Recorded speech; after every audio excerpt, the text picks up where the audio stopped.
రాష్ట్రాల్లో గోదావరి ప్రమాదకర స్థాయిలో పొంగి పొర్లుతోంది. ముఖ్యంగా తెలంగాణలోని ఉమ్మడి ఆదిలాబాద్ జిల్లాలో గోదావరి ఉగ్రరూపం దాల్చింది.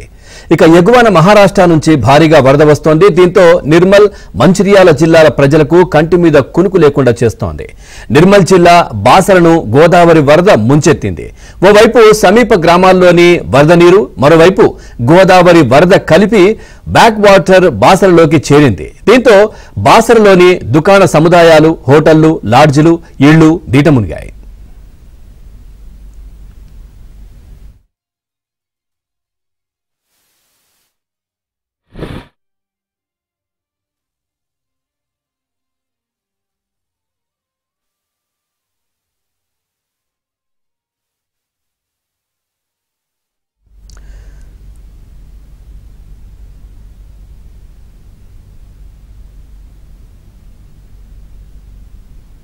మంచిర్యాల జిల్లాలో గోదావరి ఉగ్రరూపం దాల్చింది. ఈ నేపథ్యంలో పరివాహక ప్రాంతాల్లో అధికారులు హై అలర్ట్ ప్రకటించారు.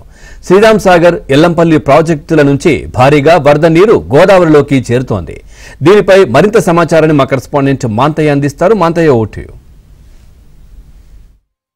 నిర్మల్, మంచిర్యాల జిల్లాలో గోదావరి వరద ఉధృతి కొనసాగుతోంది. ఎగువన మహారాష్ట్రలో కురుస్తున్న వర్షాలతో పాటు స్థానికంగా ప్రాజెక్టుల గేట్లు ఎత్తేసిన నేపథ్యంలో బాసర నుంచి మంచిర్యాల జిల్లా కోటపల్లి వరకు కూడా గోదావరి వరద ఉధృతి కొనసాగుతుంది. మనం చూస్తుండవచ్చు గోదావరి వరద ప్రవాహం గత 3 రోజుల నుంచి కూడా ఇదే పరిస్థితి ఉంది.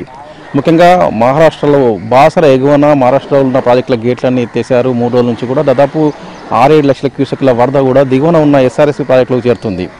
ఎస్ఆర్ఎస్పీకి సంబంధించిన వరద గేట్లను ఎత్తేయడంతో ఆ వరదంతా కూడా మళ్ళీ గోదావరి మీదుగా ఎల్లంపల్లి బ్యారేజ్లోకి చేరుతుంది. ఎల్లంపల్లి బ్యారేజ్కి సంబంధించి 40 గేట్లను ఎత్తేసి 8 లక్షల క్యూసెక్ల మేర నీటిని ఎప్పటికప్పుడు వదులుతున్న పరిస్థితి కనిపిస్తుంది.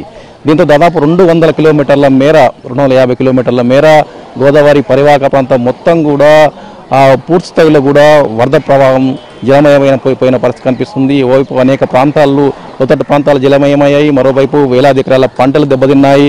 ముఖ్యంగా ప్రసిద్ధ సరస్వతి దేవి క్షేత్రం బాసరను కూడా మొత్తం గోదావరి వరద చుట్టుముట్టింది. ఎస్ఆర్ఎస్పీకి సంబంధించి ఇటు మహారాష్ట్ర వరదతో పాటు అటు ఏదైతే నిజామాబాద్ జిల్లాలోని కర్ణాటక వైపు నుంచి వచ్చిన వరద, నిజాం సాగర్ వరద కావచ్చు, మిగతా అంత వరద అంతా చేరడం స్థానిక వర్షాలకు పూర్తి స్థాయిలో కూడా ఎస్ఆర్ఎస్పీ సామర్థ్యానికి మించి గతంలో ఎప్పుడు లేని విధంగా భారీ ఎత్తున వరద చేరింది. ఎస్ఆర్ఎస్పీ గేట్లు ఎత్తేసిన నేపథ్యంలో ఆ వరదంతా మంచిర్యాల జిల్లా వైపు ఎల్లంపల్లి ప్రాజెక్టు చేరుతున్న పరిస్థితి కనిపిస్తుంది. మనం మంచిర్యాల జిల్లా కేంద్రంలో ఉన్నాం. జిల్లా కేంద్రంలోని మనం చూడవచ్చు గోదావరి ఒడ్డున ఉన్న ఆలయంలో కూడా వరద వచ్చిన పరిస్థితి మనం చూస్తూ ఉండవచ్చు. మొత్తం మీద కూడా దాదాపుగా గోదావరి వరద ప్రవాహం వల్ల అటు నిజామాబాదు, నిర్మల్, పెద్దపల్లి, మంచిర్యాల ఈ 4 జిల్లాలకు సంబంధించి దాదాపు 1,00,000 ఎకరాల్లో పంటలు దెబ్బతిన్నాయి. అనేక ప్రాంతాల్లో రహదారులు కూడా దెబ్బతిన్న పరిస్థితి కనిపిస్తుంది. జనజీవనం పూర్తిగా స్తంభించిపోయింది. మత్స్యకారులు కూడా నష్టపోయిన పరిస్థితి గోదావరి పరివాహక ప్రాంతాల్లో కనిపిస్తూ ఉంది. గోదావరి వరద తగ్గినట్టే తగ్గుతుంది, మళ్ళీ పెరుగుతూ ఉంది. అదృష్టవశాత్తు 2 రోజుల నుంచి స్థానికంగా వర్షాలు పెద్దగా లేకపోవడంతో భారీగా వరద ముప్పు తప్పిదని చెప్పవచ్చు. ఒకవేళ స్థానికంగా కూడా వర్షాలు ఉన్నట్లయితే ఇంకా ముంపు పెరిగేది. ముఖ్యంగా మంచిర్యాల జిల్లా కేంద్రానికి సంబంధించి ప్రత్యేక పరిస్థితులు ఉన్నాయి. జిల్లా కేంద్రంలో ఆనుకునే గోదావరి వరద ఉంది.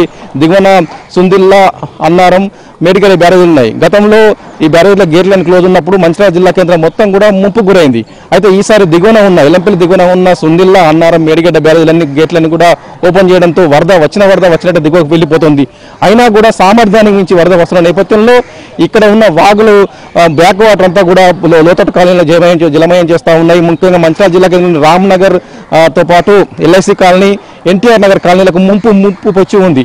ఒకవేళ ఎస్ఆర్ఎస్పీ నుంచి కూడా ఇంకా వరద వచ్చినట్లయితే ఈ 3-4 కాలనీలకు వరద ఇళ్లలోకి చేరే అవకాశం ఉంది. గతంలో కూడా ఇళ్లన్నీ కూడా జలమయం అయిపోయాయి, ఇళ్లను కూడా దెబ్బతిన్నాయి. ఈసారి కూడా అదే పరిస్థితి తలెత్తుందని చెప్పి ఆందోళన స్థానికులు వ్యక్తమవుతుంది. ప్రస్తుతానికైతే వచ్చిన ముప్పేమీ లేదు. అయితే ఎగువ నుంచి వరద వచ్చినట్లయితే మాత్రం కొంత ఇబ్బందికర వాతావరణం ఉంటుందని చెప్పి అధికార యంత్రాంగం చెప్తుంది. ఈ మేరకు అవసరమైన సహాయక చర్యలను కూడా చేపట్టారు. మొత్తానికి కూడా గోదావరి వరద మరోసారి స్థానిక 2 జిల్లాల ప్రజలను కంటి మీద కునుకు లేకుండా చేస్తోంది. ఇప్పుడున్న పరిస్థితుల్లో ప్రజలు అప్రమత్తంగా ఉండాలి అని చెప్పి అధికార యంత్రాంగం కోరుతా ఉంది. ముఖ్యంగా గోదావరి పరివాహక ప్రాంతాల్లో ఉన్న రైతులు, మత్స్యకారులు ఎవరు కూడా ఈ గోదావరి వైపు వెళ్ళకూడదని చెప్పి అధికారులు సూచిస్తూ ఉన్నారు. మొత్తం మీద కూడా గోదావరి మహోగ్ర రూపం దాల్చడం జిల్లా ప్రజలను పూర్తి స్థాయిలో కూడా ఆందోళన కలిగిస్తూ ఉంది. ఇది ఇక్కడి పరిస్థితి. శ్రీనివాస్తో మా అంతయ్య మంచిర్యాల నుంచి.